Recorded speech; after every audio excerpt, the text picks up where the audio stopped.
안녕하세요. 저는 30대 초반 강지윤이라고 해요. 여러분은 세상의 편견에 대해서 어떻게 생각하세요? 여러분들이 갖고 계시는 선입견도 물론 있겠지만 그런 고착된 시선에 불편함을 느끼거나 상처를 받으신 적은 없으신가요? 세상에는 많고 많은 편견과 선입견들이 존재하잖아요. 그 중에서도 부모 없이 자란 아이라는 편견만큼 강력한 건 없다고 생각해요. 그렇지 않나요? 모르긴 몰라도 정도의 차이는 있을지언정 부모 없이 자란 아이라는 걸 알게 된다면 어느 정도는 다르게 보게 되는 것 같아요. 꼭 색안경이라는 부정적 표현을 쓰지 않더라도 말입니다. 제가 바로 그 부모 없이 자란 아이거든요. 저는 시골에서 할머니 손에 자랐어요. 부모님이 처음부터 안 계셨던 건 아니고요. 제가 5살 때까지는 두 분 다 살아 계셨던 것으로 알아요. 그러나 계셔도 계시지 않는 거나 다름없었죠. 두 분 다 워낙 바쁘셔서 제가 태어나자마자부터 바로 할머니 손에 맡겨졌거든요. 도시 생활을 싫어하셨던 할머니는 저를 시골에 있는 할머니 댁으로 데려와 키워주셨고 부모님은 저를 그렇게 맡겨놓고도 거의 와보지도 않으셨어요. 워낙 어렸을 때였으니 제 기억이 완전하다고 할 수는 없지만 제가 기억하는 한 두 분이 시골 할머니 댁에서 자고 가신 적은 한 번도 없었고 명절에도 안 오실 때가 더 많았거든요. 그러니 저는 그냥 부모님은 안 계신다 생각하고 살았던 것 같아요. 태어나서부터 줄곧 할머니가 키워주셨으니 엄마 정 같은 것도 없었고 제게는 할머니가 엄마이자 아빠였던 거죠. 부모님은 두 분 다 금융 관련 종사자셨다고 들었어요. 돈도 꽤 많이 버셨다고 하더라고요. 그러다 어느 날 갑자기 사고로 돌아가셨다고만 알고 있었어요. 할머니 손에 시골에서 자라긴 했지만 사는 형편이 그리 궁핍하진 않았어요. 그렇다는 걸 인지할 정도로 자라면서부터는 저도 슬슬 궁금한 것들이 생기기 시작했어요. 특히 고등학생이 되고 나니 대학을 서울로 갈 수는 있는지 할머니가 저를 얼마나 뒷바라지 해주실 수 있는 건지 그런 걸 알아야겠다는 생각이 들었죠. 할머니, 나 있잖아. 대학은 서울로 가고 싶은데, 할머니 나 대학 보내줄 수 있어? 서울로 말이야. 서울? 아유, 그 복잡하고 정신 사나운 곳이 뭐가 좋다고 거길 가겠다는 거야. 할머니는 꼭 그러더라. 서울이 왜 그렇게 싫어? 자고로 사람이든 말이든 크게 만들려면 한양으로 보내라고 했다는데, 할머니는 내가 서울 가는 거 싫어? 서울이 아니라도 근처 광역시만 가도 좋은 대학, 좋은 선생들이 있을 거 아니냐. 에이, 그래도 인서울이랑은 다르지. 할머니, 혹시 돈 많이 들어서 그래? 그러니까 내가 물어보는 거잖아. 내가 아르바이트 같은 거 해서 보태면 서울에서 공부할 수 있는 건지 그런 게 궁금하다고. 서울이 그렇게 좋아? 아니, 뭐가 그렇게 좋으냐? 좋지, 그럼. 서울에서 대학 나와야 서울에 있는 좋은 직장 다니고 돈도 많이 벌고 출세하는 거 아니야? 돈 많이 버는 게 출세하는 거야? 뭐, 꼭 똑같다고는 할 수 없지만, 아니라고도 못하지 뭐. 돈 많이 벌어서 나쁠 건 없잖아. 아이고, 돈 무서운 걸 모르고 쉽게도 말한다. 돈이 얼마나 무서운 건 줄 알고나 그런 말해? 할머니는 혀를 끌끌 세차게 차시며 먼 곳을 응시하듯 한동안 말이 없으셨어요. 그때만 해도 저는 할머니 형편이 좋지 않아서 답답한 마음에 그러시는 거라고 생각했죠. 먹고 살기 힘든 수준은 아니어도 서울로 보내 대학 공부를 시켜줄 정도는 안 되는구나. 그렇게 말이에요. 풀이 죽어 저도 모르게 한숨이 툭 새어나오더라고요. 그렇게 한참을 무거운 침묵이 이어졌고 할머니가 드디어 말씀을 하기 시작하셨어요. 너 고등학교 졸업하고 성인이나 된 다음에 말해주려고 했는데 이제는 너도 알아야 할 때가 된 모양이다. 무슨 말이야, 할머니? 내가 뭘 알아야 하는데. 할머니 뭐 나한테 말 안 한 거 있어요? 설마 나 뭐 할머니 손녀가 아닌 거야? 출생의 비밀 같은 거 있는 거냐고. 아유, 무슨. 길에 나가봐라. 너랑 나랑 닮았다고 사람들이 하는 소리 못 들었어? 넌 틀림없는 내 소녀야. 아, 그러면 뭔데? 대체 무슨 말을 하려는 거냐고요. 너희 부모 말이다. 내 아들 며느리. 그 아이들은 사고로 죽은 게 아니야. 에? 그게 무슨 말이야? 교통사고로 한나란 씨 돌아가신 거 아니야? 그게 아니면 한나란 씨 돌아가실 일이 뭐가 있어? 그렇게 돈돈거리며 돈 버는데 혈안이 되어서는 무슨 투자를 했다는데 그게 잘못돼서 둘이 한나란 씨 같이 가버린 거예요. 그렇게 된 거라고. 이제 알겠어? 할미가 돈이 왜 그렇게 무섭다고 하는지 이제 좀 알겠냔 말이다. 정말이지 너무나 큰 충격이었어요. 말씀드렸던 것처럼 사실 저는 엄마 아빠에 대한 기억도 별로 없고 정이 없어요. 두 분과 함께 한 추억도 거의 없으니까요. 그저 저를 낳아주신 분들이라고만 알고 있을 뿐 제삿날 절을 하면서도 아무 느낌이 없었어요. 그렇지만 아무리 그렇다고 해도 교통사고로 돌아가신 줄로만 알았던 두 분이 그런 일로 스스로 목숨을 끊으신 거라는 말은 적잖은 충격이었습니다. 할머니는 제게 부모님의 이야기를 해주신 이후로 부쩍 돈이 무서운 거라는 얘기를 자주 하셨죠. 그렇지만 부모님이 그런 일을 겪으셨다고 해서 도시, 특히 서울에서 사는 것이 위험하다고 생각하는 건 아니었어요. 할머니는 부모님의 이야기를 하신 후 더 강력하게 제게 가까운 지방 국립대 나와 웬만한 직장 다니며 평온하게 살기를 바라셨지만 어렸을 때부터 시골에서만 살았던 저는 서울을 동경했거든요. 부모님 두 분 다 좋은 대학 나와 좋은 직장 다니셨다고 하던데 저도 그 피를 물려받아 그런 것인지 공부를 꽤 잘했어요. 그러니 무조건 서울로 가고 싶다고 했죠. 할머니, 나 아무리 생각해도 그래도 서울로 가야겠어. 가고 싶어요. 그러니까 할머니도 기분 좋게 보내줘요. 응? 그렇게 할미한테서 멀리 떠나고 싶어? 언젠가는 떠나야 할 텐데 그렇게 빨리 고등학교 졸업하자마자 그렇게 가고 싶냔 말이다. 나도 할머니 떠나는 건 싫어. 할머니랑 같이 사는 게 얼마나 좋은데. 그럼 할머니도 나랑 같이 서울 가. 나 혼자 보내는 게 그렇게 불안하면 할머니도 같이 가면 되잖아. 어때? 응? 에휴, 나는 싫어. 서울에서 살고 싶은 생각 전혀 없어.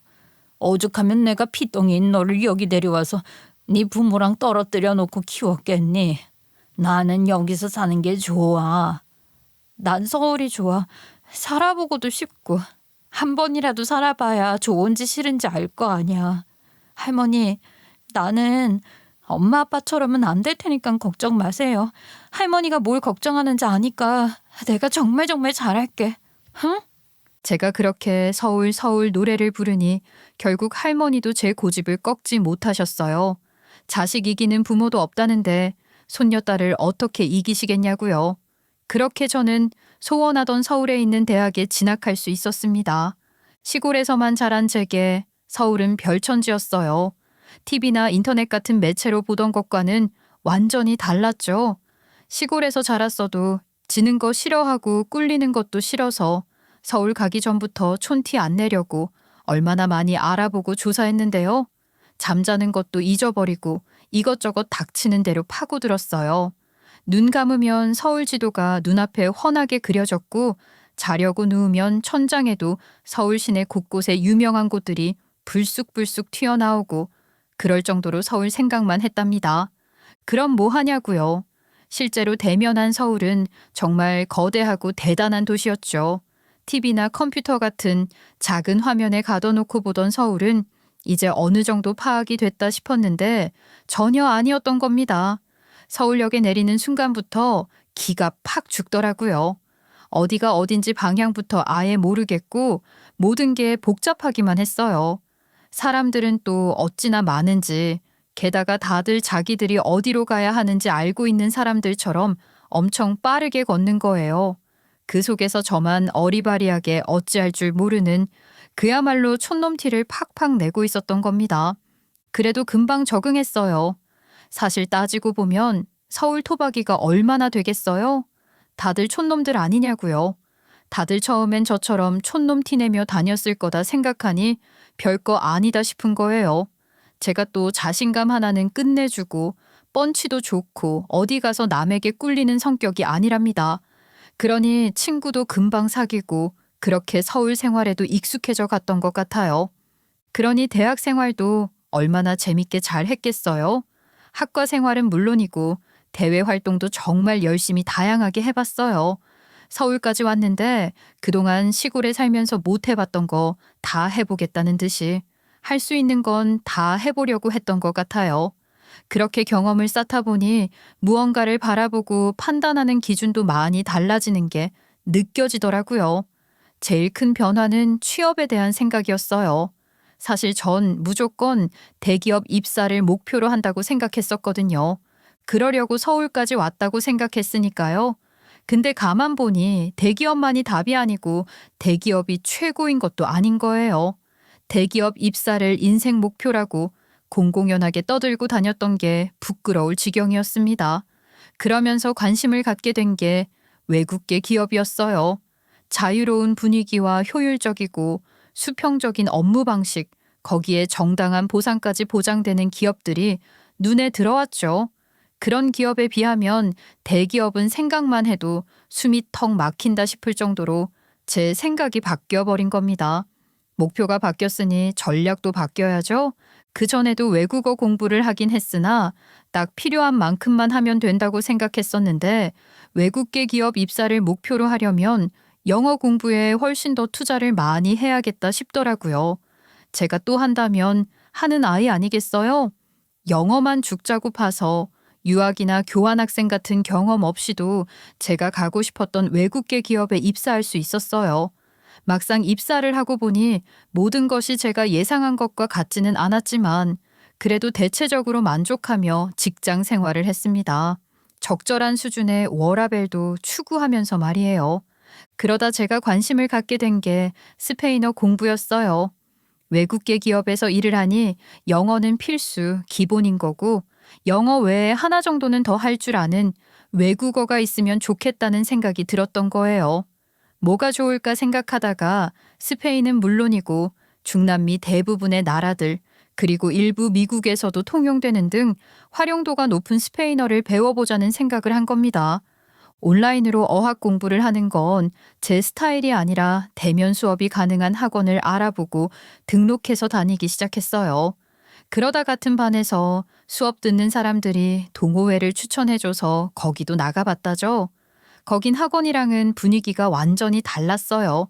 정말 다양한 이유로 스페인어를 배우러 온 사람들이 많더라고요. 전 세계여행을 할 생각으로 회사 때려치고 퇴직금은 물론이고 살던 집, 보증금까지 다 털어 비행기를 탔는데요. 첫 나라가 스페인이었거든요. 근데 첫눈에 반해서 세계여행이고 뭐고 스페인에만 3년을 눌러 앉아 있었어요. 우와, 정말 부럽네요. 스페인에 3년이나 계셨으면 스페인어도 꽤 하시겠네요. 저희 중에 완전 에이스실 것 같은데. 그게 그렇지도 않은 게요. 스페인만 해도 스페인어 전혀 못해도 웬만큼은 지낼 수가 있잖아요. 그러니까 처음엔 스페인어를 배워야겠다는 생각도 안 했던 것 같아요. 돈도 떨어지고 떠날 날 가까워지니 그제야 공부 좀 해둘 걸 싶더라고요. 그래서 아쉬운 마음에 한국 들어와서 공부하는 거예요. 하긴 스페인은 좀 그런 편이죠. 저는 남미 여행을 반년 정도 했어요. 그러니까 물 하나 사 먹으려고 해도 스페인어를 해야 되더라고요. 여행이 끝날 때쯤 되어서는 먹고 사는데 지장 없을 정도의 생존 스페인어는 할 수 있게 됐는데 친구를 사귈 수준은 안 되는 거죠. 그게 너무너무 아쉬워서 스페인어 공부를 더해서 다시 남미 여행 가려고 나왔어요. 거기 있는 사람들 대부분이 그런 자유로운 영혼들이었던 거예요. 다들 차림새부터 자유로운 영혼이라는 분위기를 한껏 뿜어내고 있더라고요. 그중 저처럼 직딩이 티 팍팍 내는 사람이 딱 한 사람 보였답니다. 저도 모르게 슬금슬금 그 사람 옆으로 가서 말을 붙였죠. 안녕하세요. 저는 오늘 여기 처음 나왔는데요. 다들 참 대단하신 분들이네요. 저도 나름대로 사고가 갇혀 있는 사람은 아니라고 생각하는데 적응을 못하겠어요. 그렇죠. 저도 나온 지 얼마 안 됐지만 아직 적응이 잘 안 돼요. 반갑습니다. 저도 세계여행 같은 건 꿈도 안 꾸는 그저 평범한 직딩이에요. 정말 반갑습니다. 이렇게 위안이 될 수가 없네요. 저는 외국계 기업 다니는데 영어 말고 언어 하나쯤은 더 하면 좋겠다 싶어서 스페인어를 배우기 시작했어요. 그러시구나. 저는 회사에서 중남미 관련 사업을 맡게 될 예정이라서 울며 겨자 먹기로 반강제 공부를 하게 된 거랍니다. 감당하기 벅찰 정도로 자유로운 영혼들 사이에서 의지되는 사람을 발견했다는 게 기뻤죠. 동호회는 분위기가 그렇긴 해도 학원에서 배우는 것과는 다른 살아있는 언어를 배울 수 있다는 게 좋아서 꾸준히 나갔어요. 물론 제게 의지가 됐던 그 사람이 있다는 것도 한몫했던 것 같아요. 그 사람이 없었더라면 금세 시들해졌을지도 몰라요. 그렇게 그 남자와 가까워지는 재미도 함께 느끼며 스페인어 공부를 할 수 있었답니다. 그건 그 남자도 마찬가지인 것 같더라고요. 그렇게 서로의 마음을 확인하며 자연스레 연인이 됐고, 말하자면 결혼 정년기에 만난 사람이다 보니 결혼까지 생각하게 됐던 것 같아요. 결혼 얘기까지 오가고는 있었지만 예랑이에 대해 그리 아는 게 많지는 않았어요. 특히 집안 같은 거 말이에요. 그렇긴 한데 평소 하고 다니는 거나 타고 다니는 차 같은 걸 보면 웬만큼은 짐작할 수 있는 거잖아요. 예랑이는 꽤 형편이 괜찮은 집 아들 같긴 했어요. 다니는 직장도 나쁘지 않긴 했지만 그걸 떠나서 이미 많은 걸 갖추고 있는 사람 같았거든요. 본격적으로 결혼 이야기가 구체화되면서 그제야 예비시댁에 대해 조금씩 알아가게 됐던 것 같아요. 우리 집은 집안 전체가 부동산업에 종사한다고 할 수 있어. 우리 부모님은 물론이고 아버지 형제들을 비롯해서 친척들 다 부동산 임대업을 하시거든. 그래? 그 정도면 윗대에서부터 쌓아오신 건가? 맞아. 할아버지 때부터 부동산 일을 하셨어. 내가 어렸을 때 할아버지 따라 막 땅 보러 갔던 기억도 있고 그래. 뭐야, 자기네 집안 부동산 재벌이야? 아이 무슨 재벌까진 아니고 할아버지가 수완도 좋고 안목도 있으셔서 사업을 좀 크게 하시긴 하셨던 것 같아.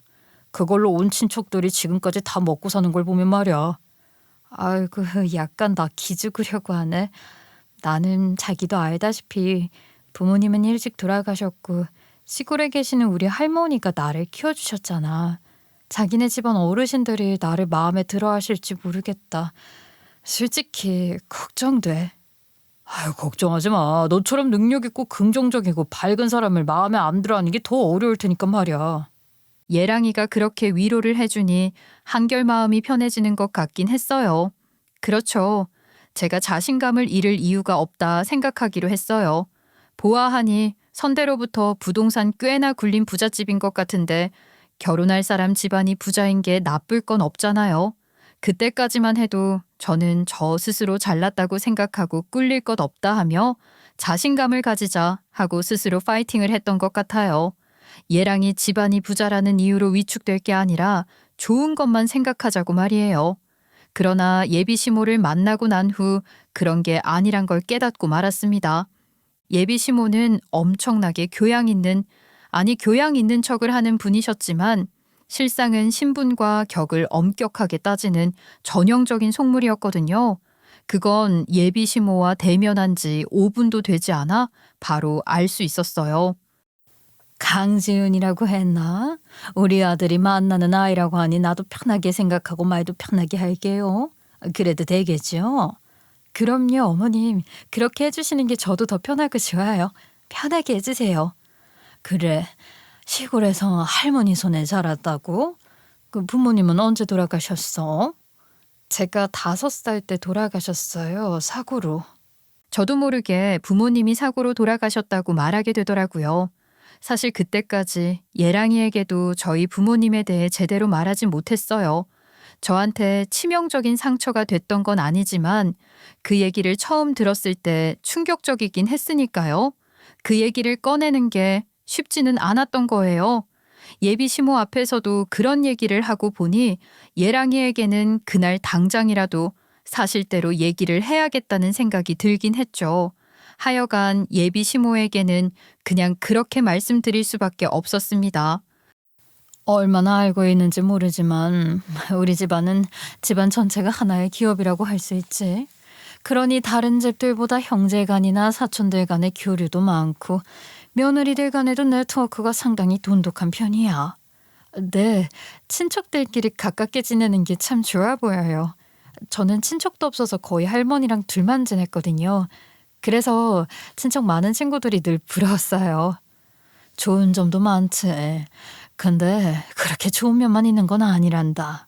특히 너 같은 경우엔 네가 만약에 우리 집안 며느리가 된다면 아마 적응하기 어려울지도 몰라. 아이, 엄마도 참. 그건 엄마가 지훈이를 아직 잘 몰라서 그래. 지훈이 얘 얼마나 친화력이 좋은데. 그리고 아는 것도 정말 많아서 무슨 얘기를 하든 이야기를 주도할 걸 아마. 예, 네 형수들을 네가 몰라서 그래? 둘째 형님 댁 맏며느리 말이다. 그저 평범한 집딸이라고 얼마나 기를 죽이던지 말이야. 아유, 너도 봤잖니. 일부러 걔 앞에서 지들끼리 영어로 막 얘기하고 그러는 건 말이야. 엄마, 우리 지훈이도 영어 완전 잘해. 거의 원어민 수준이라고. 그러니까 걱정 마요. 내가 지금 영어 얘기를 하는 거니? 아, 얘가 오늘따라 왜 이렇게 말귀 못 알아먹는 것처럼 답답하게 이래? 그러니까 한마디로 말해서 제가 그 집안의 격에 맞지 않는 부족한 며느리감이다 이거죠. 예랑이는 외아들이다 보니 예비 시모에게는 더욱 귀한 집안의 자랑이었을 것이고 며느리도 그에 맞게 제대로 된 집안, 즉 남들 앞에 드러내놓기 번지르르한 집안에서 드리기를 바랐을 겁니다. 제가 예비 시모 눈에는 차지 않는 정도가 아니라 턱없이 부족한 며느리감이라는 것을 깨닫게 되었으니 씁쓸하더라고요. 그래도 어쩌겠어요. 제가 나고 자란 집안을 바꿀 수는 없으니 제 가치를 제 스스로 증명할 수밖에요. 그러면 된다고 생각했고 그럴 수 있다고 생각했어요. 저는 자존감이 꽤 높은 사람이거든요. 예비 시모가 탐탁지 않아 했어도 예랑이의 뜻이 워낙 확고했고 또 그때까진 아직 만나 뵙지도 못했던 예비 시부가 저를 좋게 봐주신 덕분에 결혼 얘기는 계속 진행이 됐어요. 그리고 정식으로 예비 시댁에 인사를 갖고 예비 시부도 그 자리에서 처음 뵙게 되었습니다. 아유, 어서 와요. 내가 그동안 얘기만 듣고 참 궁금했지. 반가워요. 저도 그랬습니다, 아버님. 처음 뵙겠습니다. 그리고 말씀 편하게 해주세요. 그럴까 그럼? 다니는 회사에 대해 내가 좀 아는데 들어가기가 그렇게 어렵다면서.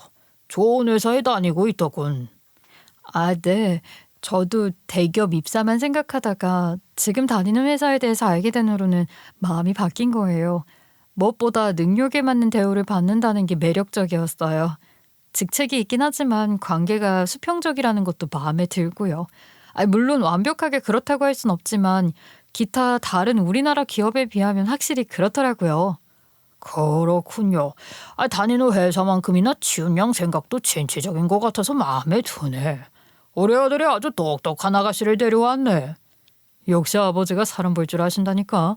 앞으로 겪어보시면요. 더 마음에 드실 거예요.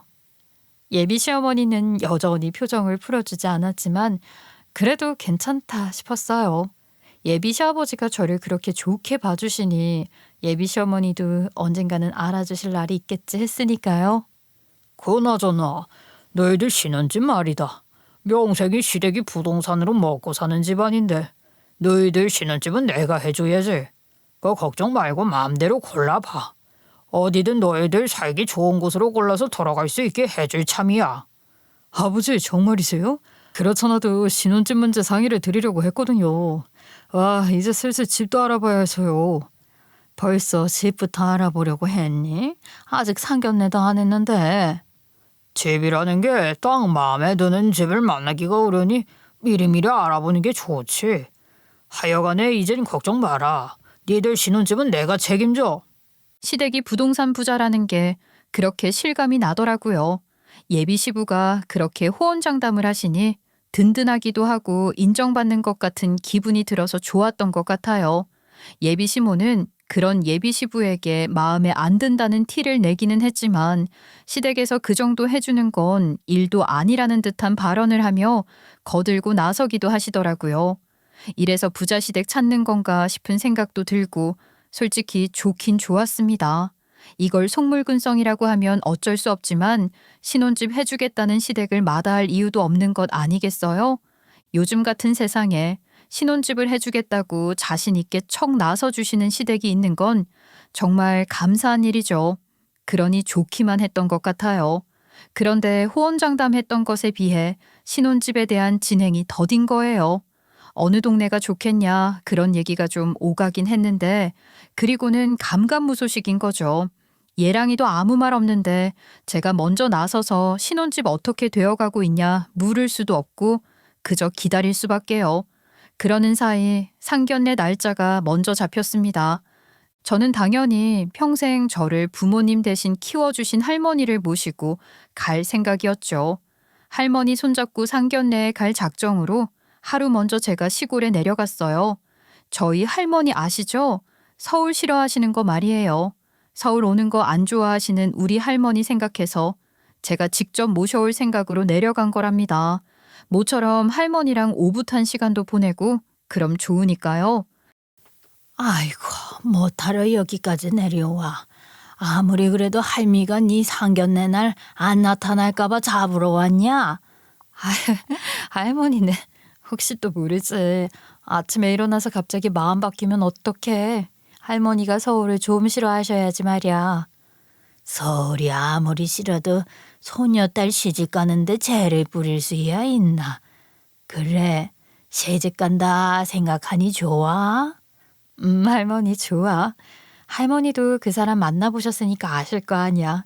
진짜 좋은 사람이야. 따뜻하고 생각 바르고. 그래, 그 허풍쟁이는 아닌 것 같더라. 괜히 겉멋 만든 그런 놈 데려올까 걱정했는데 세란 놈인 것 같아. 할머니, 내가 누구 소녀인데 그래요. 그 정도 분별은 할 줄 알지 내가. 그래. 그 댁에서도 너를 이뻐라 하시고. 할머니 입장에서는 자연스럽게 물어보신 것일 텐데 제가 거기서 그만 흠칫 말문이 막혀버린 거예요. 그 정도 질문은 예상을 했어야 했는데 그리고 아무렇지 않은 척 당연히 예뻐해 주신다고 망설임 없이 대답했어야 했는데 그러질 못한 거예요. 나? 그럼 예뻐해 주시지. 아버님이 내가 다니는 우리 회사가 좋은 회사라고 얼마나 축켜 세워주시는지 몰라. 그리고 신혼집도 걱정 말라고 하시고 잘해주셔. 그래, 그거 고마운 일이구나. 시어머니 될 분도 너한테 잘해주고 시집살이 시킬 것 같진 않든.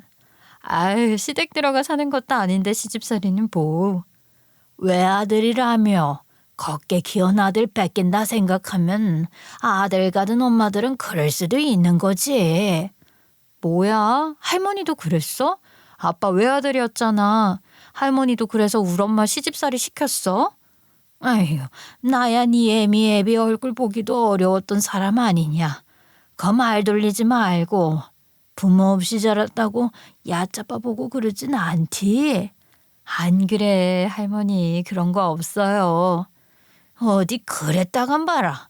부모 없이 자랐어도 더 무서운 할미가 있다는 걸 내가 보여주면 되지.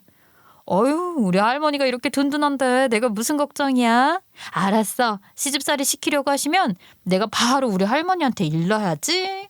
농담인 듯 하셨지만 아마 할머니는 머뭇거리는 제 눈치를 보고 아마 어느 정도는 짐작을 하셨던 것 같아요.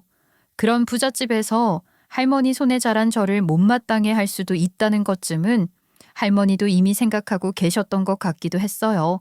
그렇지만 그래도 대체적으로 행복하고 좋은 얘기들을 나누며 할머니와 좋은 시간을 가졌던 것 같아요. 하루 먼저 내려가서 할머니 모셔올 생각을 한 건 정말 잘한 일이다 싶었죠.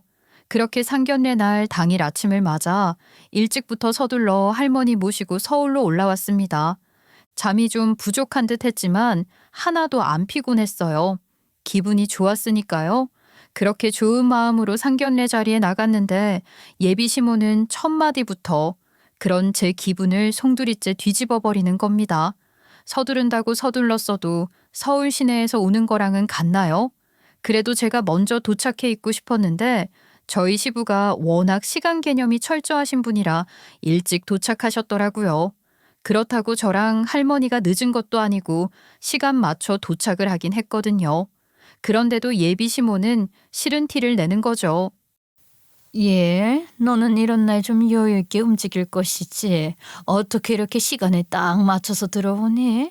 나는 너 늦는 줄 알고 아주 조마조마했다. 이런 날 늦는 건 예의가 아니지 않니? 어머니 죄송해요. 서두른다고 서둘렀는데도 중간중간 잡아먹는 시간이 많더라고요. 죄송합니다. 내가 같이 내려가서 차로 모셔야 할 걸 잘못했다. 할머니 오시느라 수고 많으셨어요. 죄송해요. 제가 모셔왔어야 했는데요. 아니다. 아이 무슨. 서르는 차가 시간마다 있는 걸 뭐. 아이고 이거 저희가 먼저 도착했어야 하는데 죄송합니다. 늙은이 걸음이 느려 우리 지훈이도 애가 탔을 거예요. 아이고 아닙니다. 서울까지 오시게 해서 죄송하네요. 잘 오셨습니다. 당신도 참 그런 무리가 그리 내려가야 했어요. 그 시골에 어디 식당이라고 할 만한 곳도 없던데 무슨. 아유, 엄마가 몰라서 그래요. 거기 맛집이 얼마나 많은데요. 다음엔 제가 한번 모실게요. 예비 시모는 그렇게 제가 마뜩찬타는 어떤 식으로라도 내고 싶어서 안달이었고 예랑이는 눈치를 살피며 어떻게든 분위기를 좋게 만들어 보려고 노력을 하더라고요. 그 모습이 안쓰럽기도 하고 고맙기도 해서 웬만하면 저도 마음 상하지 않고 좋은 기분 유지하려고 했던 것 같아요. 다행히 상견례 장소로 고른 식당이 괜찮은 거예요. 그 식당 제가 고른 거였거든요. 가뜩이나 예비 시모가 그런 식으로 나오는데 식당까지 별로면 어쩌나 얼마나 마음을 졸였는지 몰라요. 그런데 음식도 정갈하고 고급스럽게 나오는 데다가 무엇보다 직원들 태도가 아주 정중한 것이 대접받는 기분이 제대로 들도록 하는 거예요. 그 점이 좋더라고요. 이 식당 지은이가 골랐다고 했나? 나는 몰랐던 곳인데 꽤 괜찮구나. 나도 다음에 이리로 약속 장소를 잡아봐야겠어. 그렇죠, 아버님. 전통적인 상견례 장소로 꼽히는 식당은 아닌데 평이 좋더라고요. 게다가 가격도 이만하면 합리적이다 싶어서 여러모로 마음에 들었어요. 저희 회사 다른 부서에서 회식을 한 적이 있었는데 다들 좋았다고 해서 믿고 예약한 거예요. 역시 자기야. 지은이가 이렇게 똑 부러진다니까요. 비싸다고 다 좋은 것도 아니에요. 상견례 전문적으로 하는 고급 한정식집 어떤지 엄마 아버지도 아시죠. 아유 그런 것보다 여기가 훨씬 좋죠. 뭐 그 정도는 아니고 가격 대비 괜찮은 것 같긴 하네. 너희 회사는 합리적인 걸 그렇게 따진다더니 직원들 회식에도 돈을 그렇게 아끼는 거야? 좋은 회사라더니 뭐 그러니? 아 엄마도 참 회식비 많이 쓰는 게 무슨 좋은 회사예요. 같은 가격에 더 좋은 서비스랑 음식을 즐길 수 있으면 좋은 거지. 좋기만 한데요 뭐. 예비 시모를 그런 식으로 계속해서 저를 깎아내리는 말을 골라 하는데 저희 할머니는 예비 시모가 그러는 걸 다 듣고 계시면서도 별말 안 하시고 음식만 드시는 거예요. 저한테 그러는 것도 짜증나지만 할머니 앞에서 그러니까 정말 속상해 죽겠더라고요. 그걸로도 모자라 예비 시모가 결정적으로 한 말이 문제가 됐습니다. 지금 생각해도 화가 나네요. 뭐라고 하셨는지 아세요? 듣기 좋은 소리도 한두 번이지 계속하면 싫다는데 자꾸만 저를 깎아내리는 소리를 하니까 저도 좀 그런 거예요. 그래서 제가 그랬죠. 물론 분위기 좀 띄워보려고 한 말이었어요. 어머니, 그래도 제가 회사에서나 어디서나 뭐든 잘 알아보고 잘 고르는 걸로 인정 좀 받아요. 그래서 제가 신랑감도 이렇게 잘 골랐잖아요. 얘 좀 봐. 너 지금 네가 내 아들 골랐다고 한 거야? 얘 너 말 참 웃기게 하는구나. 아니 어머니 그런 게 아니라. 엄마 또 왜 그래요? 지훈이가 저 띄워주려고 하는 말이잖아요. 넌 가만히 있어. 그걸 지금 나 기분 좋으라고 하는 말이라고 하는 거니? 처음부터 느꼈지만 너는 정말 애가 뻔찌가 좋은 거니 눈치가 없는 거니? 드러내놓을 만한 것 하나 없으면서 말이야.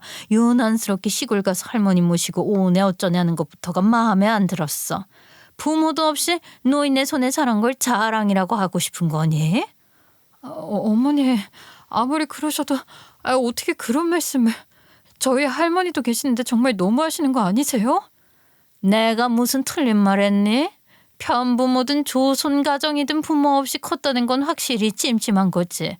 근데 넌 그게 무슨 자랑이라도 되는 것 마냥. 그 소리를 듣는데 정말 더 이상은 못 참겠더라고요. 자리 박차고 일어서며 그냥 다 엎어버릴까 하는데 저보다 저희 할머니가 한 발 빨리 움직이신 거예요. 시모의 오만한 태도에 할머니는 옅은 미소, 아니 비웃음을 띄우고는 일어나 그러셨어요. 내가 이 자리에 어른 대접을 받으러 나온 건 아니지만 그래서 괜히 나서지 않으려고 했었는데 이왕 여기까지 왔으니 그래도 내 이름이랑 내가 하는 일 정도는 알려드려야겠네요. 그러시면서 지갑에서 명함을 꺼낸 예비시모 앞에 탁 하고 내려놓으셨어요. 예비시모는 저희 할머니 명함을 갓잔타는 듯이 내려다보더니 갑자기 눈이 커지며 예비시 아버지에게 그러는 겁니다. 여보, 충주 신협 명예이사장? 신협 명예이사장이면 여보, 예비시모가 눈이 큰 편인데 아주 눈동자 돌아가는 게 제대로 보이는 거예요. 그야말로 동공지진인 거 있죠. 그러더니 급기야 오줌을 지리기까지 하더라고요. 그렇게 교양 있는 척하던 시모도 어쩔 수 없네요. 그 연세 부인들 요실금 많다더니 말입니다. 예비 시모는 그렇게 체면이고 뭐고 다 구길 정도로 깜짝 놀라 어쩔 줄을 몰라 했어요. 할머니 명함에 적힌 신현명예 이사장이라는 게 얼마나 대단한 것이길래 예비 시모가 오줌까지 지렸냐고요. 그 얘기를 하려면 우선 저희 할머니 젊은 시절 이야기를 먼저 좀 해야 할 것 같아요.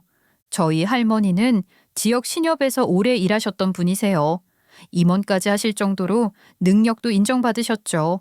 할아버지가 일찍 돌아가시고 할머니 혼자 아빠를 키우시며 누구보다 열심히 일하다 보니 그런 자리까지 올라간 거다 하고 할머니는 늘 그렇게 말씀하셨어요. 돌아가신 아빠가 머리가 좋은 건 다 할머니 닮아서 그런 거랍니다. 할머니는 그렇게 현역일 때 후회 없이 열심히 일하셨고 퇴직 후에도 어려운 사람들 돕는 게 천직이다 하시며 봉사활동도 꾸준히 하셨던 분이세요. 도시 사람들, 특히 저희 예비 시모 같은 사람 눈에는 하찮게 보일지도 모르지만 시골 땅이랑 읍내에 건물도 있으셨고 젊을 때 열심히 일한 만큼 상당한 자산도 보유하고 계시는 분이셨어요. 땅은 원래 있던 것이었지만 할머니가 부동산에 관심을 갖기 시작한 건 저희 부모님의 죽음을 경험한 후였습니다. 할머니는 그 기막히는 일을 겪으시며 저희 부모님이 대체 어떤 투자를 하다 그리 되셨나 알아보셨다는데 그게 불법 부동산 투기였던 거예요. 이후 할머니는 정당한 방식으로 부동산 투자를 꾸준히 해오셨던 거죠. 그리고 지역 신협 명예 이사장이자 개인 명의로 운영하는 청소년 장학재단 이사이기도 하세요. 그건 그런데 예비 시모가 저희 할머니 명함을 보고 왜 그렇게 놀랐는지는 여전히 의아하실 거예요. 물론 그저 시골에서 별 볼일 없이 사는 노인네인 줄 알았는데 지역 신협 명예이사장이라고 하는 직함을 보니 그것만으로도 놀랐을 수 있지만 지역 신협 명예이사장이라는 건 예비 시모뿐만 아니라 예비 시부에게도 특별한 타이틀이었던 겁니다. 아니, 신협 명예이사장이시라면 혹시 박준범 이사장님을 아십니까? 아이, 그 어르신을 아시나요? 그 사람이라면 나와는 인연이 깊은 사람이죠. 오랜 인연이에요. 막역한 사이입니다. 아이고, 지은이 할머님, 이거 제가 이런 분을 못 알아뵙고 그 어르신께 저희 집안이 큰 은혜를 입고 있습니다. 그러신가요? 그렇군요. 그렇다고 한들 나한테 이렇게 넙죽 엎드리실 것까지야. 아닙니다. 아니에요, 지은이 할머님. 저 사돈 어르신, 저 좀 도와주십시오. 부탁드립니다. 예? 예비 시부는 그야말로 저희 할머니 앞에 깜빡 넘어갈 정도로 드러눕듯이 엎드려 부탁을 하시는 거예요. 예비 시부가 말한 그 어르신이란 분은 예비 시댁이 늘 신세를 지고 있는 큰손이자 막강한 영향력을 가진 분이시라는데 예비 시부의 동생이 특별히 그분과 가까운 모양이더라고요. 그러니까 예비 시부의 동생인 작은 아버님께서 그분과의 관계를 두텁게 다니며 예비 시부의 재산과 명예에 도전하고 탐하기 시작한 겁니다. 그러니 예비 시부 입장에서는 그게 영 거슬리는 게 아니었던 거죠. 실제로 위협이 된다 여겼으니 그런 관계가 예비 시부에게는 눈엣가시였고 예비 시부 또한 어떻게든 그분을 자기 편으로 만들고 싶었을 겁니다.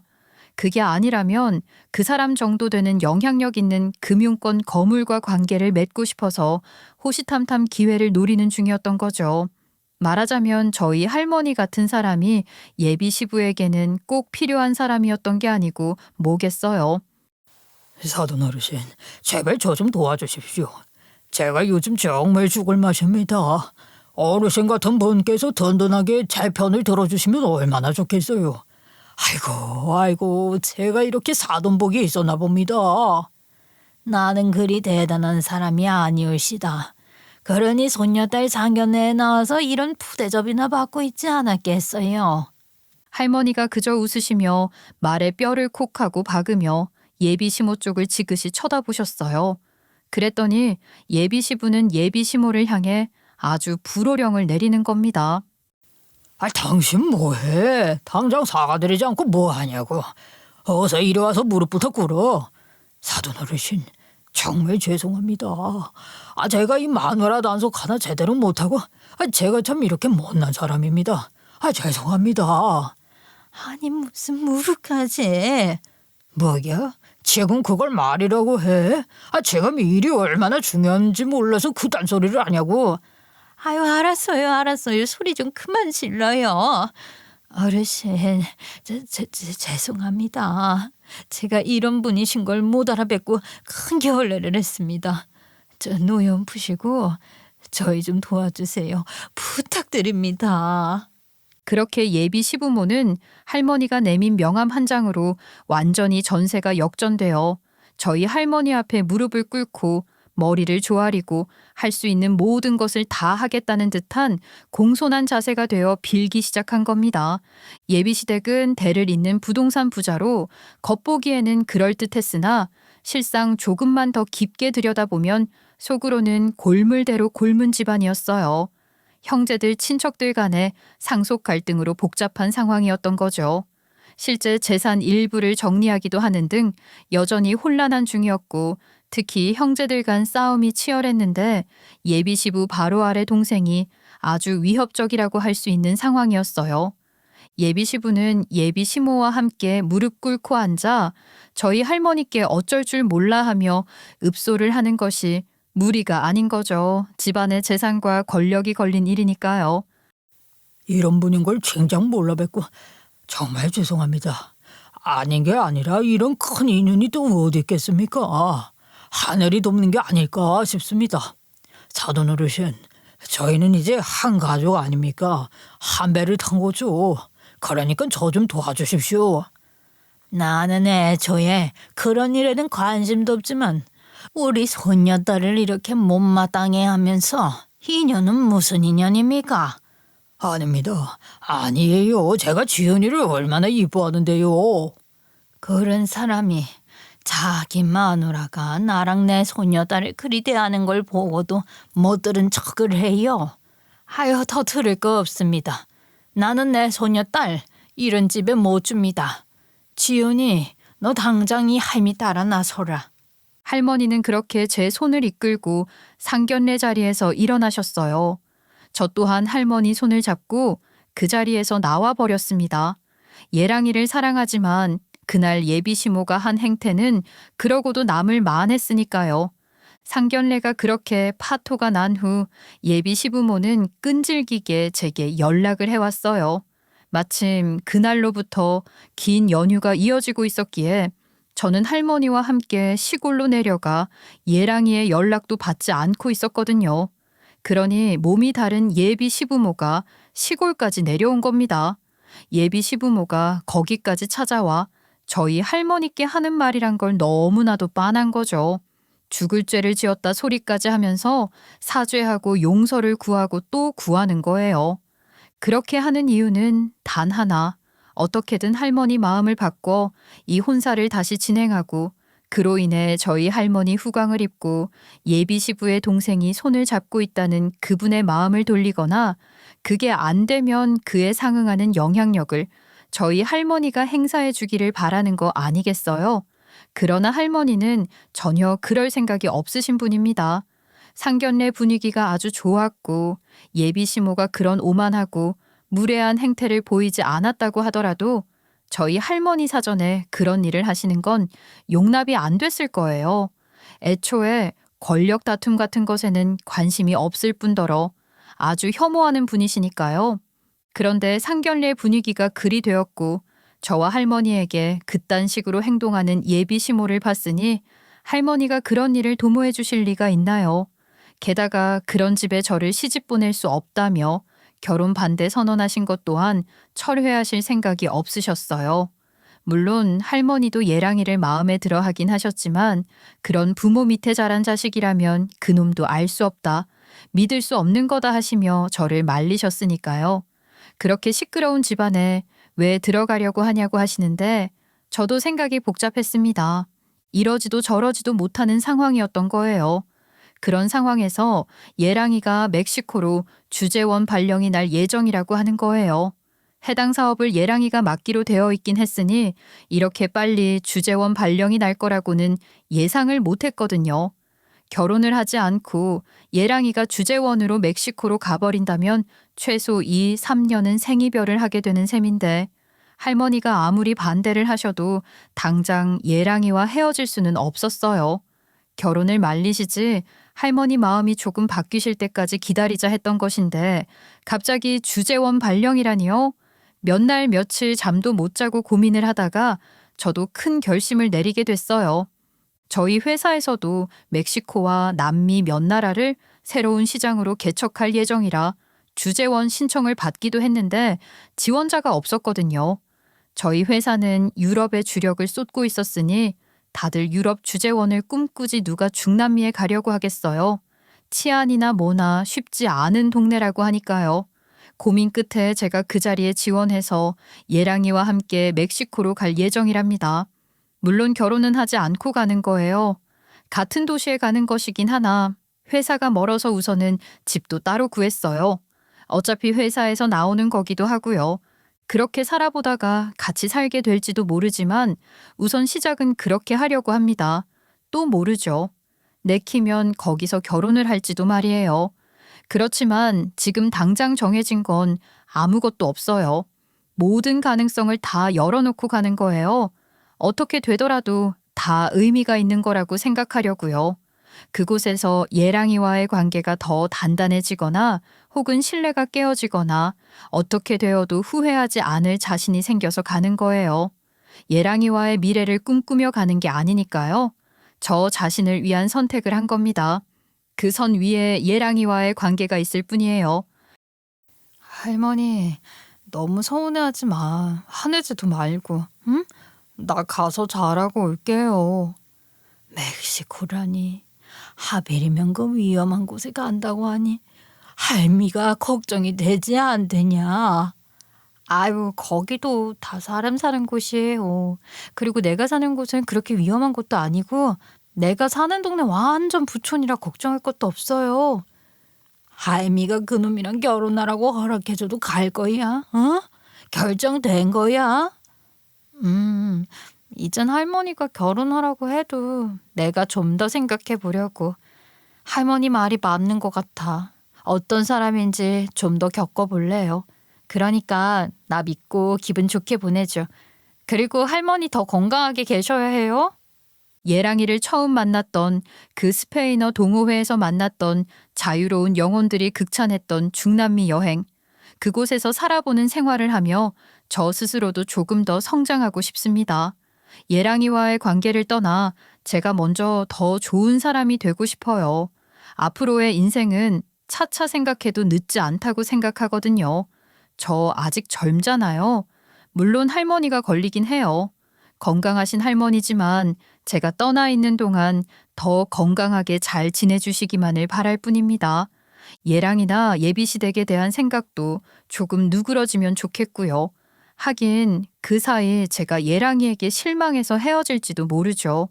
예비시부는 물론이고 예비시모도 이제 더 이상 제게 그런 식으로 못마땅하다는 티를 내지는 않아요. 오히려 그 반대죠. 출국 준비하면서 필요한 건 없는지 거의 매일 전화를 하시는데 성가실 지경이에요. 제 입장에서는 그저 적당히 대처하고 있어요. 앞으로의 일은 모르는 거니까요. 여러분, 저 잘하는 거겠죠? 물론 예랑이 때문에 결심한 것이고 유럽 주재원을 포기하고 가는 것이긴 하지만 분명 제게도 좋은 기회가 될 거라 생각해요. 그곳에서 일도 사랑도 현명하게 잘 해내며 더욱 성장해서 돌아오고 싶어요. 여러분들의 응원을 받는다면 더 잘할 수 있을 것 같은데 응원해 주실 거죠? 그러고 싶어서 이 글도 쓰는 거란 말이에요. 가서 건강하게 잘 지내다 올게요. 이렇게 제 이야기를 끝까지 들어주시고 응원해 주신 분들 마음 잘 받고 갑니다. 정말 감사합니다.